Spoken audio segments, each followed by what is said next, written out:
This video is brought to you by... Man, we ain't hard to find, man. We downtown Baltimore, man. The heart of downtown, man. 215 West Saratoga Street, man. Come on through, man. Show some love, man. Yeah, you can't miss us. We out on the block with it. We right between Park Avenue and Howard Street, man. Come on through. Until you out of towners, man, you want to get with us, man. Come on through. Put this cool green on. Let everybody know, man, y'all with the city, man, that y'all riding with us, man, that y'all for us, man. Y'all support what we got going on down here, man. Because this right here, man, it's going worldwide, and it's coming straight out of Baltimore, and it's going to be bigger than Ralph Lauren real soon, man. It's coming straight out the city, man, and it's this what it is. And once you put it on, you're going to see what I'm talking about, man. This the real deal. Come on down, man. If you can't come through and shop with us online. Go online right now, man. CoolGreenClothing.com and shop with us, man. What's up, YouTube fam? It's your girl, Mrs. Tony 2 times, and I'm back with another video.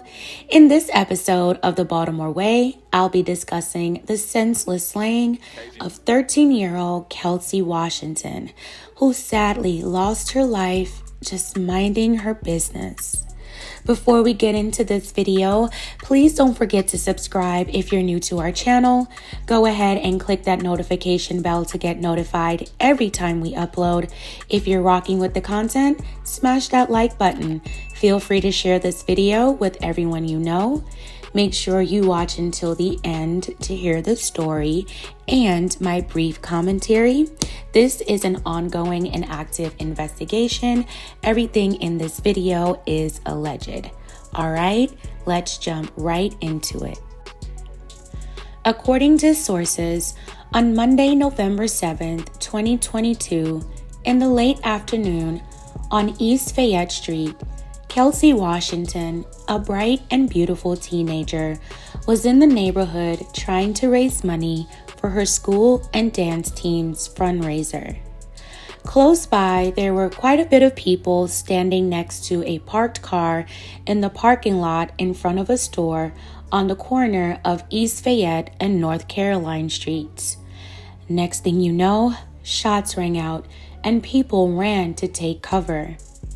According to reports, after a shot spotter alert, BPD was dispatched to the 1400 block of East Fayette Street around 5:19 p.m., the same location where Kelsey was standing trying to raise money. Police said when officers arrived, they found 13-year-old Kelsey Washington suffering from a gunshot wound to her head. Kelsey was immediately transported to Johns Hopkins Hospital in grave condition. Due to the severity of Kelsey's injuries, homicide investigators were called in and took over the investigation. Detectives also reported that a second victim was involved after a 29-year-old man suffering from gunshot wounds walked into the same hospital shortly after the shooting occurred. It's reportedly not clear whether that person was the intended target. As Kelsey remained in grave condition, her story began to spread on social media. Many people called for justice and sent their love and support to Kelsey's family and loved ones. According to a GoFundMe that was started for Kelsey by her mother, Kelsey was beautiful, respectful, humble, outgoing, loving, caring, and a leader. Kelsey loved to dance and danced to the beat of her own drum. She loved to be around family and friends. Kelsey had her whole life ahead of her and didn't deserve to be taken like that. Everyone who loved Kelsey and was touched by her prayed that she would pull through. Days later, investigators released surveillance footage and still photos of a man they called a person of interest in connection with Kelsey's shooting. At the time, Kelsey's identity had not yet been made public despite it circulating on social media.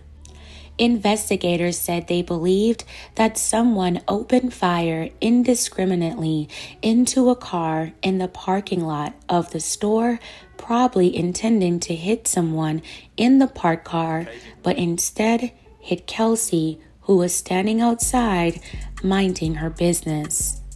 According to reports, officers don't know what the initial gathering or incident was all about, but they said they were working to find out. The surveillance footage showed people frantically scattering as gunfire erupted. The photo of the person of interest showed a man wearing all black attire. As BPD released the photos via Facebook, it was shared 297 times. Sadly, devastating news was also shared via social media before it made the news that Kelsey was declared brain dead on Saturday, November 12th, and sadly pronounced deceased on Monday evening, November 14th. Many people who shared Kelsey's story sent their condolences and prayers to Kelsey's family and loved ones. The news was heartbreaking. Everyone, including myself, was hoping and praying that Kelsey would pull through. On Tuesday, November 15th, police confirmed in a news release Kelsey's identity and that she had tragically succumbed to her injuries. They also said in the news release that members of the Warrant Apprehension Task Force arrested 35-year-old Tavon Battle at a home in Harford County. After being interviewed by detectives, he was brought to Central Booking and charged with first and second degree hit in connection to 13-year-old Kelsey Washington's slaying. Kelsey was an innocent child and bystander who was just trying to raise money for her dance team in her community, a place where she should have felt safe. Tavon Battle will soon have his day in court. He is innocent until proven guilty. Fam, first and foremost, my deepest and most heartfelt condolences to Kelsey's family. I am so sorry for your loss. Kelsey did not deserve to lose her life over nothing. And with the holidays being right around the corner, I can't imagine the pain the family must be going through. May Kelsey Washington rest peacefully, and I hope that justice for Kelsey is served. Sadly, Kelsey is only one of many victims who have lost their life to gun violence in Baltimore. Many families are grieving their loved ones, mothers and fathers burying their children, children burying their parents, young men and women losing their friends. I remember this time last year, a girl who was Kelsey's age also lost her life after she was hit by a stray bullet while she was inside a community center in West Baltimore, just hanging out with her peers. A decade-long community member who was interviewed after Kelsey's shooting said that the incident was nothing new to them and that they were used to it by now.